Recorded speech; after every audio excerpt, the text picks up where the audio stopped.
আইপিএলেরও তেমনই এক মঞ্চ যেখানে 16 ফ্রাঞ্চাইজি ক্রিকেটাররা নাইট মালিক শাহরুখ খানের সঙ্গে দেখা করার সুযোগ পান।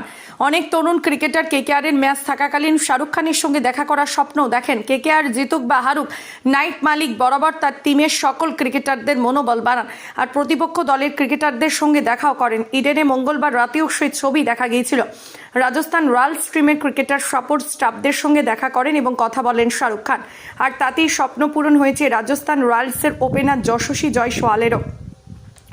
রাজস্থান রয়্যালসের সোশ্যাল মিডিয়া সাইট এক্সে 29 সেকেন্ডের একটি ভিডিও শেয়ার করা হয়েছে, যেখানে রাজস্থান রয়্যালসের ওপেনার যশস্বী জয়সওয়ালকে বলতে শোনা যায়, আরে শাহরুখ স্যার, শ্রী মিলাও ইয়ার, যার বাংলা তর্জমা করলে দাঁড়ায় শাহরুখ স্যারের সঙ্গে দেখা করা।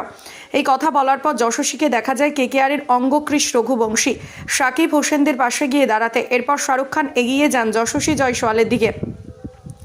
কিং খান তাকে আলিঙ্গন করেন এবং ভিডিওটির শেষে দেখা যায় শাহরুখের সঙ্গে ছবির জন্য পোজ দিচ্ছেন যশস্বী। এই ভিডিওটিতে প্রচুর লাইক ও কমেন্ট পড়েছে। বছর 22-এর ভারতীয় তারকা ক্রিকেটার যশস্বী জয়সওয়ালের এবারের আইপিএলটা ভালো কাটছে না মোটেও। গত আইপিএলের অনবদ্য ছন্দে ছিলেন তিনি। 14টি ম্যাচে করেছিলেন 625 রান, আর এবারের আইপিএলে তিনি 7টি ম্যাচে 121 রান করেছেন। যশস্বী সর্বাধিক রান 39। ইডেনে কেকেআরের বিরুদ্ধে 19 রান করেছেন যশস্বী। তার এই ফর্মে না থাকা অবশ্য রাজস্থান টিমকে চাপে ফেলেছে না, কারণ রাজস্থান রয়্যালস চলতি মরশুমে 7টি ম্যাচ খেলে 6টি জিতেছে এবং হেরেছে 1টিতে। রাজস্থানের পয়েন্ট